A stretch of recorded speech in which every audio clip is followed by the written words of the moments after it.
মীরা নামের এক মেয়ে ভুট্টা ছিলতে ভাবছিল যে কিভাবে সে তার পরিবারকে সাহায্য করবে। তারপর সে বুদ্ধি পেল যে একটা ফুলের বাগান দিবে। এই ফুলের বাগান দেওয়ার জন্য সে তার মাকে বলল যে কি করতে হবে। তার মা তাকে বলল যে কাঠ কাটতে হবে, কাঠ কাটার পরে নাট বল্টুর ব্যবস্থা করতে হবে, তারপরে বেড়া ঠিক করতে হবে এবং দেওয়াল দিতে হবে। সে দেখতে দেখতে প্রায় সব কিছুই করে নিল, কিন্তু সমস্যাটা হলো নাট বল্টু জোড়া দেওয়ার সময় সে দিতে অসক্ষম হচ্ছিল, তাই জন্য সে তার মার কাছে সাহায্য নিল। তারপরে সে বেড়াটা সাদা রং করলো, সাদা রংটাই ছিল তাদের বাসায়, আর কোনো রং ছিল না।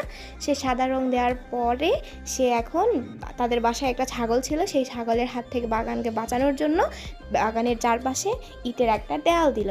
তা আপনারা সবাই প্রস্তুত তো মিনার বাগান দেখার জন্য? তো এখন আমরা চলে যাচ্ছি মিনার বাগানে। সে প্রথমে ঘাস লাগাচ্ছিল, তারপরে সে অনেক কষ্ট করে গাছে প্রত্যেক দিন পানি দিয়ে সব কিছু করে সে তার বাগানে অনেক ফুল ফোটালো, অনেক ধরনের